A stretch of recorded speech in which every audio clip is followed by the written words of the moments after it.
Metropolitan సిటీలో రెస్టారెంట్లు కూడా ఆపేశారట గ్యాస్ లేదు. అందుకే గ్యాస్ లేదు. ఇప్పుడు వంటకు మాత్రమే చేయండి, కమర్షియల్ అవసరాలకు తగ్గించండి అని ఆదేశాలు ఇచ్చారు. ఇప్పుడు ఈ మధ్యదేశాల్లో కూడా 20 రోజుల తర్వాత మడిగే రెండో సిలిండర్ బుక్ చేయాలని ఒక ఆదేశాలు ఇచ్చారు. ఇప్పుడు మరి ఏమైనా యూజ్ చేస్తారేమో తెలీదు. ఇక చివరి వార్నింగ్ ఏమంటే, ఊరికో బుద్ధి సరైన బుద్ధి కాదు కదా, తాలిబాన్లతో పెట్టుకుంటున్నాడు ఇప్పుడు ట్రంప్.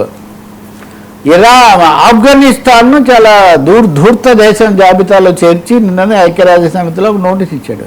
పాకిస్తాన్ ఏమో వెళ్ళి ఆఫ్ఘనిస్తాన్ మీద విమానాలు అవి ప్రయోగిస్తూ యుద్ధ విమానాలు ఇవన్నీ దాడులు చేస్తుంది. భారతదేశం ఈరోజే పాకిస్తాన్ వైఖరి సరికాదని కూడా ప్రకటించింది.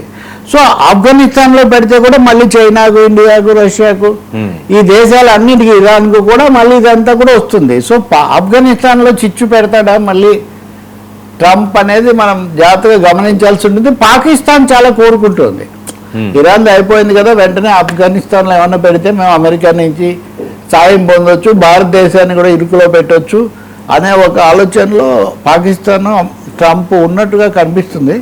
అలాంటివి రాకుండా భారతదేశం చాలా పకడ్బందీగా వ్యవహరించాల్సి ఉంటుంది. ఇంకొకటి, మనకు ఎంతో కొంత భారతదేశం తన పాత్ర నిర్వహించలేదు సరిగ్గా అన్న ఒక పేరు ఈ గల్ఫ్ యుద్ధం సమయంలో వచ్చిందాన్ని పోగొట్టుకోవడానికి కూడా మనం ఇంకా జాగ్రత్త పడాల్సి ఉంటుంది. అంటే ఏదో కుక్కతో పట్టుకొని గోదావరి ఇదినట్టే ట్రంప్ అనేవాడిని నమ్ముకొని అడుగులు వేస్తే మనం కూడా తెలియకుండానే ఒక పద్మవ్యూహంలో చిక్కుకుంటామన్న వాస్తవాన్ని మనం గుర్తించాల్సి ఉంటుంది. సార్ పార్లమెంట్ మనకి సమవుజ్జీలు రష్యా, చైనా, లేకపోతే బ్రిక్స్ దేశాలు, అలీన దేశాలు తప్ప ఈ ట్రంప్ కాదు. అసలు ఆయన ఎప్పుడేం చేస్తాడు, అమెరికానే నమ్మట్లేదు ఆయన.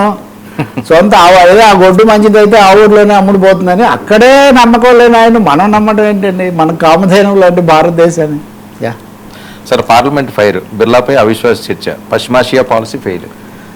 పశ్చిమాసియా పాలసీ ఫెయిల్ అయింది, మాతో పంచుకోలేదు, సరిగా వ్యవహరించలేదు మోదీ ట్రంప్ మీద. ఇందాక నేను చెప్పినట్టునే విమర్శ చాలా ఎక్కువగా వచ్చింది. కాంగ్రెస్ నుంచి, ప్రాంతీయ పార్టీ నుంచి, వామపక్షాల నుంచి కూడా వచ్చింది.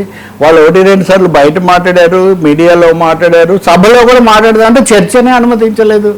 ఇదొక విపరీతం అండి.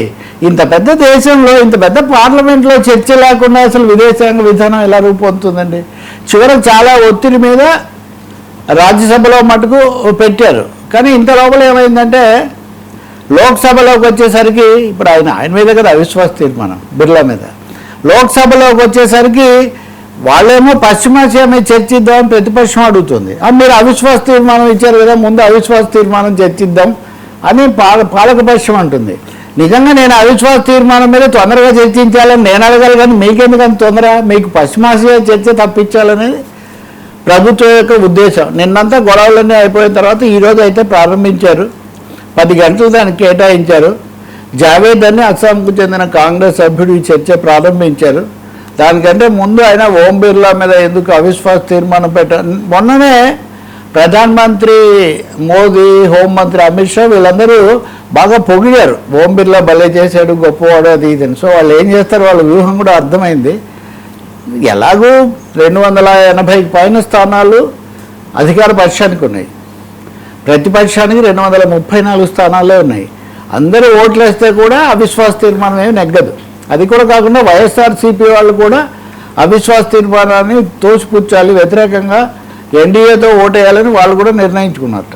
కాబట్టి ఇది ఏపీకి సంబంధించిన ఒక డెవలప్మెంట్.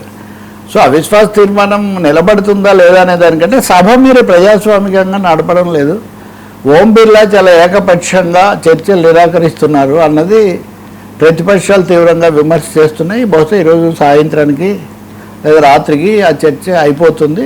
ఆ పేరుతో ఈ ఇరాన్ యుద్ధంలో భారతదేశం యొక్క తడబాటు ఇలాంటివి మరుగున పడిపోయే ఒక అవకాశం మాత్రం ఎక్కువగా ఉంది.